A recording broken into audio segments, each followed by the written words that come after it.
বিকেল। এখন যেটা সময় বিকেল 4:30, তাকে শুভ বিকেলই বলা যায়। হ্যাঁ, কাজেই শুভ বিকেল থেকে কিন্তু আজকে আমি ক্যামেরার সামনে এলাম বন্ধু, আপনাদের সামনে এলাম। আপনারা সারাটি দিন নিশ্চয়ই খুব সুন্দরভাবে এখনো অবধি কাটিয়ে চলেছেন। সবাই খুব ভালো আছেন, সুস্থ আছেন আর সুন্দর আছেন। বাকি দিনটাও খুব সুন্দরভাবে আপনাদের কেটে যাবে, ঈশ্বরের কাছে এটাই প্রার্থনা করি। সকাল থেকে জানেন তো এত না কাজের চাপ ছিল, মানে আসতে পারিনি। হ্যাঁ, ধরতে পারিনি ক্যামেরা। আমার সেই সাহায্যকারিনী যিনি রয়েছেন তার তো বলেছি, তিনি আসেননি। হ্যাঁ, তাতে বৃহস্পতিবার, আজকে ঠাকুরের বার, লক্ষ্মী পুজো, এ সমস্ত নিয়ে আমি একদম ক্যামেরা ধরতে পারিনি। তারপর এখন মনটা ছটফট করে উঠলো যে আপনাদের সামনে একবার যাই, না গেলে তো সারাটা দিন বৃথাই চলে যাবে। হ্যাঁ, আর এদিকে তো দেখছি উঠে এখন একটু রেস্ট নিয়েছিলাম খাওয়া দাওয়ার পর, লাঞ্চের পর। তারপরে দেখি আবার খুব বৃষ্টি হচ্ছে। এখন 4:30 বাজে, খুব বৃষ্টি হচ্ছে বাইরে।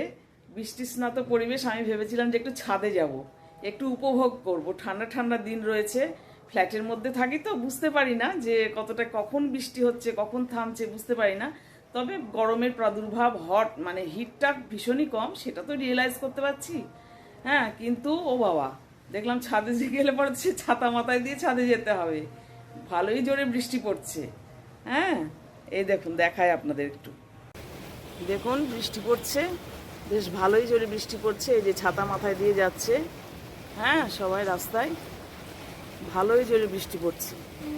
এই বৃষ্টিতে তাড়াতাড়ি তাড়াতাড়ি করে সব হাঁটছে মাথায় ওড়না দিয়ে। এই বৃষ্টিতে আমি যদি যাই ছাদে, তাহলে আমায় ছাতা মাথায় দিয়ে যেতে হবে। দেখেছেন বেশ ভালো জোরে কিন্তু বৃষ্টি পড়ছে, তাই না বলুন?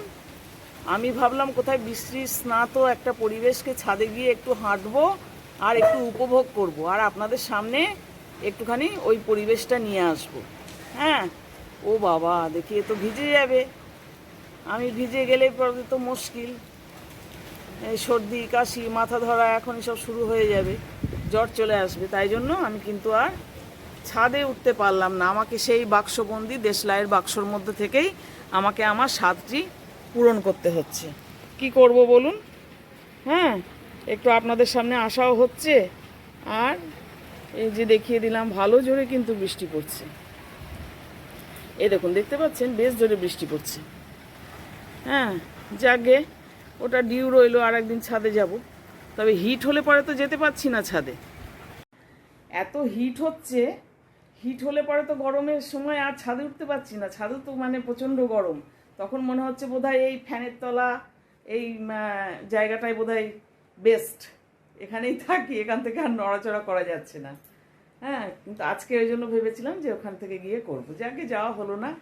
তারপর সন্ধ্যাবেলায় চপ পেঁয়াজি ফুলুরি ভাজতে থাকুন বন্ধুরা। হ্যাঁ, খুব করে ভাজতে থাকুন। এই যা সুন্দর পরিবেশ, ঠান্ডা ঠান্ডা বৃষ্টি পড়ছে, তাতে কিন্তু চপ পেঁয়াজি একদম মাস্ট। ঘরে ঘরে খাওয়া দাওয়া একদম, বা মুড়ি মাখানো বেশ সুন্দর করে মাখিয়ে, মুড়ি টুড়ি মাখিয়ে খাওয়া, এটা কিন্তু মাস্ট, প্রত্যেকেরই খুব ভালো লাগবে। তার সাথে একটু আমাদের মতন মানুষদের লিকার চা, আর যারা অল্প বয়সী রয়েছেন তারা যা খুশি কফি, দুধ চা, যেটা চলবে সেটাই চালান। আমি একটুখানি সন্ধেবাতি করি। হ্যাঁ, সন্ধেবাতি করে আমার সেই গতানুগতিক সেই যা লিকার চা সেটাই খাবো, আদা দিয়ে লিকার চা। তারপরে আবার একটু আসবো আপনাদের কাছে। হ্যাঁ, ঠিক আছে বন্ধুরা, সব ভালোভাবে চলতে থাকুন। চপ পেঁয়াজি ভাজুন, চপ পেঁয়াজি ভাজতে থাকুন। আসছি, হ্যাঁ, আবার ঘুরে ফিরে আসছি। বন্ধুরা, আমার আজকে পনির এনেছে বাজার থেকে আমার হাজব্যান্ড, তাই জন্য আমি আজকে ভাবলাম পনির ভুজি বানাই। আমি তো রাতের তরকারিটা দিনেই করে রাখি, ওই জন্য একটু পনির ভুজি বানাবার, ঘরে যা আছে তাই দিয়েই বানাবো। এই যে পনিরগুলোকে এরকম বাজার থেকে এনেছিল, পিস করে করে আগে গরম জলে একটু ফুটিয়ে জলটা ফেলে দিয়েছি, দিয়ে ঠান্ডা জলে ধুয়ে নিয়েছি। এবার পনিরগুলোকে আমি গ্রেট করে নিচ্ছি, বুঝলেন? গরম জলে ধুয়ে নেওয়ার পর আমি এই যে গ্রেট করেছি বেশ খানিকটা, একটা টুকরো পড়ে রয়েছে, এটাও গ্রেট করে নিচ্ছি। হ্যাঁ, পনিরটা ইচ্ছে হলো খেতে, আর খাবো না, সব কিছু উপকরণ চাই এরকম তো নয়। দেখি কেমন হয়, লুচি রুটি বা পরোটার সাথে এটা কিন্তু খেতে খুব ভালো লাগে। আজকে নিরামিষের দিন। হ্যাঁ, কাজেই বৃহস্পতিবার, কাজেই ভাবলাম যে একটুখানি পনির ভুজি করি, রাতে দেখি পরোটা বা লুচি কিছু একটা বানাবো, তার সাথে ভালোই লাগবে খেতে আশা করি। এই যে সবটা আমি গ্রেট করে নিলাম। হ্যাঁ, পনিরগুলো সবটা যতটা ছিল পরিমাণ মতন। আপনারাও নিশ্চয়ই অনেকে জানেন এই রেসিপিটা, অনেকেই করেন। হ্যাঁ, তবুও আমি আপনাদের সাথে আমি কেমনভাবে করলাম শেয়ার করছি। এই যে কড়াই চাপিয়ে দিলাম, দিয়ে সাদা তেল দিলাম, বুঝলেন বন্ধুরা? হ্যাঁ, সাদা তেল দিলাম, আর একটু লাগবে সাদা তেল, আর একটু দেবো আমি সাদা তেল। খুব কমন একটি আইটেম, কিন্তু আমি ঘরোয়াভাবেই বানিয়ে ফেললাম আজকে। এবার কতগুলি জিনিস ফোড়ন দিতে হয়, তেলটা গরম হলে ফোড়ন দিয়ে দেব। হ্যাঁ, শুকনো লঙ্কা, তেজপাতা, এ তো দিতেই হয় প্রথমে তেলের ওপরে। তেলটা গরম হচ্ছে, একটু গরম হয়ে যাক তেলটা।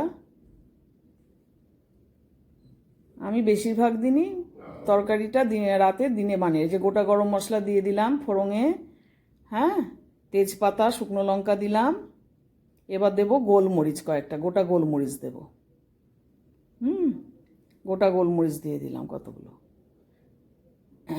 দিয়ে এগুলো একটু নাড়াচাড়া করে একটুখানি স্মেলটা হবে, এগুলো ভাজা ভাজা হয়ে যাবে ফোড়নটা। তারপরে ক্যাপসিকাম দিলাম, এইভাবে কুচিয়ে রেখেছি। আমার সবুজ ক্যাপসিকামটাই ছিল, আপনারা যদি হলুদ, লাল, রঙিন ক্যাপসিকাম পান তাহলে জিনিসটা আরও ভালো হবে, দেখতে সুন্দর হবে। কিন্তু আমার তো অত প্রিপ্ল্যান ছিল না, সেই জন্য ওগুলো অত কেনা হয়নি। আমি এই সবুজ ক্যাপসিকামটাই দিলাম। এটা একটু ভেজে নেব, কাঁচা দূর হয়ে যাবে, কাঁচা ভাবটা একটু ভালো করে ভেজে নেব। হ্যাঁ, আপনারা কিন্তু হলুদ, লাল ক্যাপসিকাম দিলে জিনিসটা আরও সুদর্শন হবে, দেখতে আরও সুন্দর হবে। খানিকটা এটা ভেজে নিতে হবে, ক্যাপসিকামগুলো ভেজে নিচ্ছি যাতে কাঁচা কাঁচা গন্ধ না বেরোয়, তার জন্য। আর পনিরের তো নিজস্ব কোনো টেস্ট নেই অ্যাকচুয়ালি, ওকে তো নানান রকম উপকরণ দিয়ে ওকে টেস্টে আনতে হয়। হ্যাঁ, এই একটুখানি লবণ দিয়ে দিলাম, ওতে ছিটকবে না, তার জন্য একটু লবণ দিয়ে দিলাম। পনিরের তরকারি করাটা বড্ড যেন আমার মনে হয় ঝামেলার জিনিস, কেননা ওর নিজস্ব কোনো টেস্ট নেই। এবার আমার মশলা বাটা রয়েছে, দেখুন, ধনে, জিরে, আদা, কাঁচা লঙ্কা, এ সমস্ত বাটা রয়েছে। হ্যাঁ, মশলা, সেই মশলা বাটা দিলাম আমি। পরিমাণ মতন দেবেন আপনারা, যে যতটা পরিমাণ করবেন। ধনে, জিরে, আদা, লঙ্কা বাটা রয়েছে, সেই বাটা মশলাটা দিলাম। একটু হলুদ দিয়ে দিলাম, অল্প সামান্য একটু হলুদ দিয়ে দিলাম।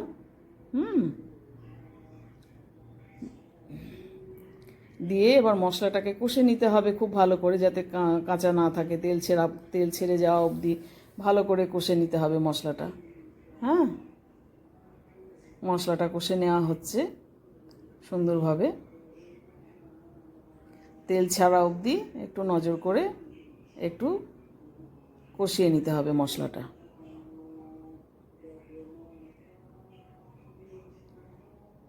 এরপর পনিরের ভুজিগুলো দিয়ে দেবো। মশলাটা কষা হয়ে গেলে ওতে পনির, যে গ্রেট করা পনির, রেসিপিটার নাম পনির ভুজি, গ্রেট করা যে পনির রয়েছে সেগুলো দিয়ে দেবো। ভালো করে মশলা যাতে গন্ধ না বেরোয়, তার জন্য আবার একটু জল দিয়েও ভালো করে কষিয়ে নিচ্ছে। এই যে পনিরের গ্রেট করা পনিরটা ভালো করে দিয়ে দিলাম। মশলাটা খুব ভালো করে কষিয়ে নিতে হবে।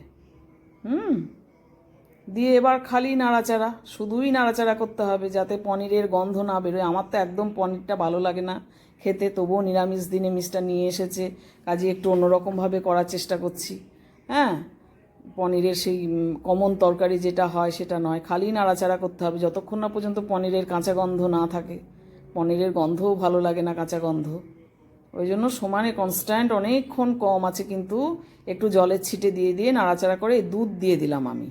যখন দেখলাম পনিরের আর কাঁচা গন্ধ নেই, একটু জলও দিলাম। আপনারা পুরোটা দুধেই করতে পারেন, পুরোটা দুধেই করা হয়। আমি একটু দুধ, একটু জল দিয়ে দিলাম। দিয়ে এবার কিন্তু ওটা খানিকটা ফুটবে, রান্না হবে। হ্যাঁ, খানিকটা রান্না হবে, ঢাকা দিয়ে দিলাম আমি। খানিকটা রান্না হতে থাক।